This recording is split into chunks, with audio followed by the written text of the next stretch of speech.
శ్రీ సాయినాథాయ నమః. శ్రీ సాయి సచ్చరిత్రము 13వ అధ్యాయము. మరికొన్ని సాయి లీలలు. జబ్బులు నయమగుట. భీమాజీ పాటీలు, బాలా షెంపి, బాపు సాహెబ్ బూటి, ఆళంది స్వామి, కాకా మహాజని, హార్దా నివాసి, దత్తోపంతు. మాయ యొక్క అనంత శక్తి. బాబా మాటలు క్లుప్తముగను, భావగర్భితముగను, అర్థపూర్ణముగను, శక్తివంతముగను, సమతూకముతోనూ ఉండెడివి. వారు ఎప్పుడునూ తృప్తిగా నిశ్చింతగా నుండువారు. బాబా ఇట్లనిరి, నేను ఫకీరునైనప్పటికీ ఇల్లు వాకిలి భార్య బిడ్డలు తదితర బాధరాబందీలేవీ లేకుండా ఎక్కడికి కదలక ఒకచోట కూర్చుని ఉన్నప్పటికీ తప్పించుకొనలేని మాయ నన్నును బాధించుచున్నది. నేను నన్ను మరచినను ఆమెను మరువలేకున్నాను.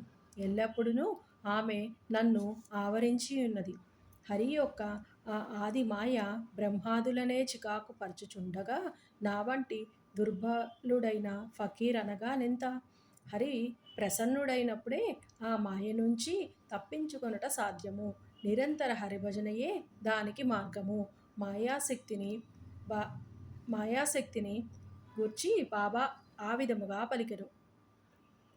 మహాభాగవతములోని శ్రీకృష్ణుడు యోగులు తన సజీవ ప్రతిరూపములనియు ఉద్ధవునకు చెప్పియున్నాడు. తన భక్తుల మేలు కొరకు బాబా ఇంకా ఏమి చెప్పియున్నారో వినుడు. ఎవరు అదృష్టవంతులో, ఎవరి పాపములు క్షీణించినవో వారే నన్ను భజించుటయందు తత్పరులై నన్నెరుగగలరు. ఎల్లప్పుడూ సాయి సాయి అని స్మరించుచుండిన సప్త సముద్రములను కూడా దాటించెదను. ఈ మాటలను విశ్వసింపుము, తప్పక మేలు పొందెదవు. పూజాతంతుతో నాకు పనిలేదు. షోడశోపచారములు గాని అష్టాంగ యోగములు గాని నాకు అవసరము లేదు. భక్తి ఉన్న చోటనే నా నివాసము. ఇక తమకు పూర్తిగా శరణాగతులైన వారి క్షేమము కొరకు బాబా ఏమి చేసెనో వినుడు. భీమాజీ పాటీలు, పూనా జిల్లా జున్నర తాలూకా నారాయణగా భీమాజీ పాటీలు 1909 సంవత్సరములోని తీవ్రమైన ఊపిరితిత్తుల రుగ్మతకు గురయ్యను. తుదకు అది క్షయవ్యాధిగా పరిణమించెను. అన్ని రకములైన ఔషధములను వాడను గాని ప్రయోజనము లేకుండెను. ఇక ఆశలన్నీయును వదులుకొని, ఓ భగవంతుడా, ఇక నీవే నాకిక దిక్కు, నన్ను కాపాడు అని ప్రార్థించెను. మన పరిస్థితులు బాగుండునంత వరకు మనము భగవంతుని తలచము అను సంగతి అందరికీ తెలిసినదే. కష్టములు మనల్ని ఆవరించినప్పుడు మనము భగవంతుని జ్ఞప్తికి తెచ్చుకొనెదము. అట్లనే భీమాజీ కూడా భగవంతుని స్మరించెను. ఆ తరువాత తన అనారోగ్య విషయమై బాబా భక్తుడగు నానాసాహెబ్ చంద్రోర్కర్తోని సలహా చేయవలెనని ఆలోచన కలిగెను. వెంటనే తన జబ్బు యొక్క వివరములన్నీయును తెలుపుచూ ఆయనకొక లేఖ వ్రాసి అతని అభిప్రాయం అడిగెను. బాబా పాదములపై పడి బాబాను శరణు వేడుకొనుట యొక్కటే ఆరోగ్యమునకు సాధనమనియు నానాసాహెబ్ చంద్రోర్కరు జవాబు వ్రాసెను. అతడు నానాసాహెబ్ సలహాపై ఆధారపడి షిరిడీకి పోవుటకు ఏర్పాట్లన్నీయును చేసుకొనెను. అతనికి షిరిడీకి తెచ్చి మసీదులోనున్న బాబా ముందు కూర్చునబెట్టిరి. నానాసాహెబ్ శ్యామ కూడా అచ్చటనే ఉండిరి. ఆ జబ్బు వాని గత జన్మలోని పాపకర్మల ఫలితమనియు అతని విషయములోని తాను జోక్యము చేసుకొనదలుచుట లేదనియు బాబా చెప్పెను. కానీ రోగి తనకు వేరే దిక్కులేదనియు అందుచే చివరకు వారి పాదములను ఆశ్రయించుతుననియు మొరపెట్టుకొని వారి కటాక్షమునకై వేడుకొనెను.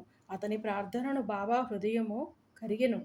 అప్పుడు బాబా అతనితో ఇట్లనెను, ఊరడిల్లుము, నీ ఆతురతను పారద్రోలుము, నీ కష్టములు గట్టెక్కినవి. ఎంతటి పీడ బాధలున్న వారైనను ఎప్పుడైతే ఈ మసీదు మెట్లు ఎక్కుదురో వారి కష్టములనియును నిష్క్రమించి సంతోషమునకు దారితీయును. ఇచ్చటి ఫకీరు మిక్కిలి దయార్థ హృదయుడు. వారి రోగమును తప్పక బాగు చేయును. ఆ ఫకీరు అందరినీ ప్రేమతోనూ దయతోనూ కాపాడును. ప్రతి 5 నిమిషములకు రక్తము గ్రక్కుచుండిన ఆ రోగి బాబా సముఖమున ఒక్కసారి అయినను రక్తము గ్రక్కలేదు. బాబా వానిని దయతో కాపాడదనను అభయమిచ్చిన వెంటనే రోగము నయమగుట ప్రారంభించెను. వానిని భీమాబాయి ఇంటిలోని బస చేయమనియు బాబా చెప్పెను. భీమాజీ వంటి రోగికి ఆ ఇల్లు అంత సదుపాయమైనది కానీ ఆరోగ్యకరమైనది మాత్రం కాదు. కానీ బాబా ఆజ్ఞ జవ్వదాటరానిది. అతడు షిరిడీలోని ఉండునప్పుడు బాబా అతనికి 2 స్వప్నాను బహుమలనిచ్చి వాని రోగమును కుదిర్చెను. మొదటి స్వప్నములోని వాడొక పాఠశాల విద్యార్థిగా పద్యములు కంఠోపాఠము చేయుకుండుటచే క్లాసు ఉపాధ్యాయుడు దెబ్బలు కొట్టినట్లు కనిపించును. రెండవ స్వప్నములో వాని చేతిపై పెద్ద బండను వైచి క్రిందకు మీదకు త్రోయుటచే మిక్కిలి బాధను అనుభవించెను. స్వప్నములోని పడిన ఆ బాధలతోని వాని జబ్బు నయమై వాడు ఇంటికి పోయెను. ఆ తరువాత అతడు అప్పుడప్పుడు షిరిడీకి వచ్చుచుండెను. బాబా తనకు చేసిన మేలును జ్ఞప్తి ఎందుంచుకొని బాబా పాదములపై సాష్టాంగ నమస్కారములు చేయుచుండెను. బాబా తన భక్తుల వద్ద నుంచి ఏమీనూ కాంక్షించడివారు కారుదు. వారికి కావలసినదేమనగా భక్తులు తాము పొందిన మేలును జ్ఞప్తి ఎందుంచుకొని అచంచలమైన నమ్మకమును భక్తియును కలిగి ఉండుటయే. మహారాష్ట్ర దేశములోని నెలకొకసారి గాని పక్షమునకొకసారి గాని ఇండ్లలోని సత్యనారాయణ వ్రతము చేయుట సాంప్రదాయం. కానీ భీమాజీ పాటీలు ఆ సత్యనారాయణ వ్రతమునకు మారుగా కొత్తగా సాయి సత్యవ్రతముని తన ఊరు చేరిన వెంటనే ప్రారంభించను. బాలాగణపతి శింపి. బాలాగణపతి అనువాడు బాబా భక్తుడు. ఒకసారి అతడు మలేరియా జబ్బుచే మిగుల బాధపడెను. అన్ని రకములైన ఔషధములు కషాయములు పుచ్చుకొనను, కానీ నిష్ప్రయోజనమయ్యను. జ్వరము కొంచెమైనను తగ్గలేదు. షిరిడీకి పరిగెత్తను. బాబా పాదములపై పడెను. బాబా వానికి లక్ష్మీ మందిరము ముందరనున్న నల్ల కుక్కకు పెరుగన్నం కలిపి పెట్టుమనియు చెప్పెను. ఈ వింత రోగ నివారణోపాయమును ఎట్లు నెరవేర్చవలనో బాలాకు తెలియకుండెను. ఇంటికి పోగా అచ్చట అన్నము పెరుగు సిద్ధముగా నుండుట చూచెను. రెంటినీ కలిపి లక్ష్మీ మందిరం వద్దకు తెచ్చెను. అచ్చటొక నల్లని కుక్క తోక ఆడించుకొనుచు కనిపించెను. పెరుగన్నము కుక్క ముందర పెట్టెను. కుక్క దానిని తినను. అంతటితో బాలాగణపతి మలేరియా జబ్బు శాశ్వతముగా పోయెను. బాపూసాహెబ్ బూటీ. ఒకానొకప్పుడు బాపూసాహెబ్ బూటీ జిగట విరోచనములతోనూ వమనములతోనూ బాధపడుచుండెను. అతని అలమారు నిండా మంచి మంచి మందులుండెను. కానీ అవేవియును గుణమివ్వలేదు. విరోచనముల వల్లను వమనముల వల్లను బాపూసాహెబ్ బాగా నీరసించెను. అందుచే బాబా దర్శనమునకై మసీదునకు కూడా పోలేకుండెను. బాబా అతనిని మసీదుకు రమ్మని కబురు పంపి అతడు రాగానే తమ ముందు కూర్చుండబెట్టుకొని తమ చూపుడు ప్రేలాడించుచు, జాగ్రత్త, నీవిక విరోచనము చేయకూడదు, వమనము కూడా ఆగవలెను అనెను. బాబా మాటల సత్తువను గనుడు. వెంటనే ఆ రెండు వ్యాధులు పారిపోయెను. బూటీ జబ్బు కుదిరెను. ఇంకొకప్పుడు బూటీకి కలరా సోకెను. తీవ్రమైన దప్పికతో బాధపడుచుండెను. డాక్టర్ పిళ్ళె అనే వైద్యుడు అన్ని ఔషధములను ప్రయత్నించెను. కానీ రోగం కుదరలేదు. బాపూ సాహెబు అప్పుడు బాబా వద్దకు వెళ్ళి ఏ ఔషధము పుచ్చుకొనినచో తన దాహము పోయి జబ్బు కుదురుననియు సలహా అడిగాను. బాదాము పప్పు, పిస్తా, అక్రోటు నానబెట్టి పాలు చక్కెరలోని ఉడికించి పుచ్చుకొనినచో రోగము కుదురుననియు బాబా చెప్పాను. ఇది జబ్బును హెచ్చించుననియు ఏ డాక్టర్ అయినను చెప్పును. కానీ బాపూ సాహెబ్ బాబా ఆజ్ఞను శిరసావహించను. పాలతో తయారు చేసి దానిని సేవించను. విచిత్రముగా రోగం వెంటనే కుదిరెను. ఆళందీ స్వామి. ఆళందీ నుంచి ఒక సన్యాసి బాబా దర్శనమునకే షిరిడీకి వచ్చెను.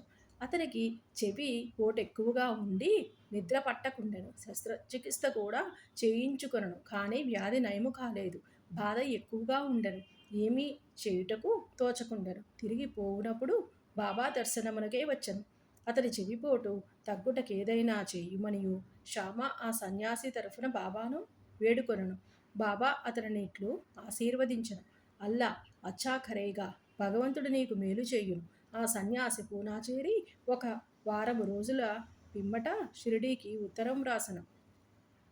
ఆ ఉత్తరములో తన చెవిపోటు తగ్గిననియు, కానీ ఇంకనూ వాపు తగ్గలేదనియు వ్రాసెను. వాపు పోగొట్టుకొనుటకై శస్త్రచికిత్స చేయించుకొన వలననియు బాబా బొంబాయి వెళ్ళెను. డాక్టర్లు చెవి పరీక్ష చేసి శస్త్రచికిత్స అవసరము లేదనియూ చెప్పిరి. బాబా వాక్కుకున్న శక్తి అంత అద్భుతమైనది. కాకా మహాజని. కాకా మహాజని అను ఇంకొక భక్తుడు గలడు. అతడు నీళ్ల విరోచనములతోనూ బాధపడుచుండెను. బాబా సేవ కాటంకము లేకుండునట్లు ఒక చెంబు నిండా నీళ్లు పోసుకొని దానిని మసీదులోని ఒక మూల పెట్టుకొనను. అవసరం వచ్చినప్పుడెల్లా పోవుచుండెను. సర్వజ్ఞుడైన బాబాతోని ఏమీయును చెప్పనక్కరలేదనియు, బాబాయే త్వరలోనే తనకు స్వస్థత చేకూర్చుననియు కాకా నమ్మెను. మసీదు ముందర రాళ్ళు తాపన చేయుటకు బాబా సమ్మతించెను. కావున పని ప్రారంభమయ్యెను. వెంటనే బాబా కోపోద్దీపితుడై బిగ్గరగా నరచెను. అందరూ పరిగెత్తుకొని పోయిరి. కాకా కూడా పరుగిడ మొదలెడెను. కానీ బాబా అతనిని పట్టుకొని అచ్చట కూర్చుండబెట్టెను. ఈ సందడిలోని ఎవరో వేరుశనగ పప్పుతోని చిన్న సంచిని అచ్చట విడిచి పారిపోయిరి. బాబా యొక్క పిడికడు శనగపప్పు తీసి చేతులతో నలిపి పొట్టును ఊదివైచి శుభ్రమైన పప్పును కాకాకిచ్చి తినమనెను. తిట్టుట, శుభ్రపరచుట, తినుట ఒకేసారి జరుగుచుండెను. బాబా కూడా కొంత పప్పును తినెను. సంచి ఉత్తది కాగానే నీళ్లు తీసుకొని రమ్మని బాబా కాకాను ఆజ్ఞాపించెను. కాకా కుండతో నీళ్లు తెచ్చెను. బాబా కొన్ని నీళ్లు త్రాగి కాకాను కూడా త్రాగుమనెను. అప్పుడు బాబా ఇట్లనెను, ఈ నీళ్ల విరోచనములు ఆగిపోయినవి. ఇప్పుడు నీవు రాళ్లతాపన చేయు పనిని చూచుకొనవచ్చును. అంతలోనే పారిపోయిన వారందరూ తిరిగి మసీదు చేరిరి. పని ప్రారంభించబడెను. విరోచనములు ఆగిపోవుటచే కాకా కూడా వారితో కలిసెను. నీళ్ల విరోచనములకు వేరుశనగ పప్పు ఔషధమా? వైద్యశాస్త్ర ప్రకారం వేరుశనగ పప్పు విరోచనములను హెచ్చించును గాని తగ్గించలేదు. ఇందు నిజమైన ఔషధము బాబా యొక్క వాక్కే.